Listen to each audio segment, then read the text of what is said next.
যেতে নাহি দিব হায়, তবু যেতে দিতে হয়। এ চিরন্তন সত্যকে বুকে ধারণ করেই আজ ৩১শে মার্চে শেষ কর্মদিবসে আনুষ্ঠানিকভাবে বিদায় নিলেন এক নিবেদিত প্রাণ শিক্ষক। দীর্ঘ ৩৬ বছরের শিক্ষকতা জীবনের ইতি টেনে রাজকীয় ভালোবাসা আর গভীর শ্রদ্ধার মধ্য দিয়ে বিদায় জানানো হয়েছে সোল্লা স্কুল অ্যান্ড কলেজের সহকারী শিক্ষক শামীমুজ্জামান পাটোয়ারীকে।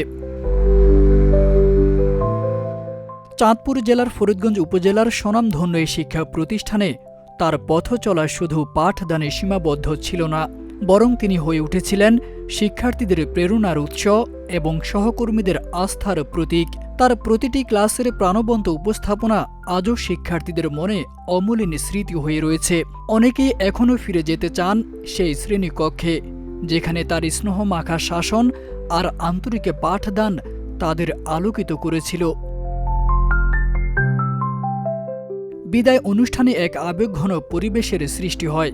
শিক্ষক শিক্ষার্থী একে একে ফুলের তোড়া, উপহার এবং অশ্রুসিক্ত নয়নে বিদায় জানান তাদের প্রিয় শিক্ষককে।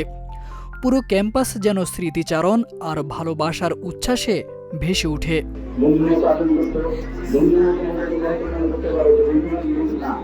কলেজের অধ্যক্ষ মোহাম্মদ আরিফুর রহমান স্মৃতিচারণ করতে গিয়ে বলেন, শামীম স্যার এমন একজন দায়িত্বশীল মানুষ যিনি কখনো দায়িত্ব থেকে পিছু হটেননি, বরং প্রতিটি দায়িত্ব তিনি আমানত হিসেবে নিষ্ঠার সঙ্গে পালন করেছেন।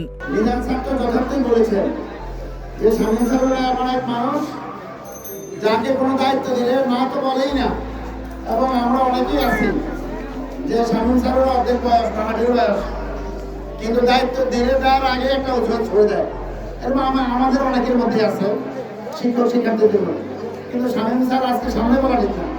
এমন এক অনন্য মানুষ যিনি দায়িত্ব পেলে আগে পর্যন্ত আমানত হিসাবে চিন্তা করে সেটা কি করতে ক্লাস বিদায়ী বক্তব্যে শামীমুজ্জামান পাটোয়ারী আবেগ আপ্লুত কণ্ঠে সবার কাছে কৃতজ্ঞতা প্রকাশ করেন।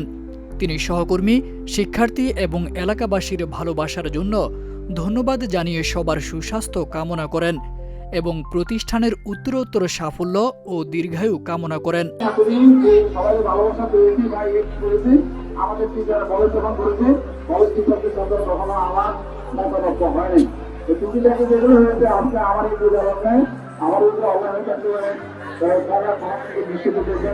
একজন শিক্ষকের বিদায় মানে কেবল একটি অধ্যায়ের সমাপ্তি নয়, বরং অসংখ্য শিক্ষার্থীর জীবনে রেখে যাওয়া অমূল্য প্রভাবের নতুন সূচনা।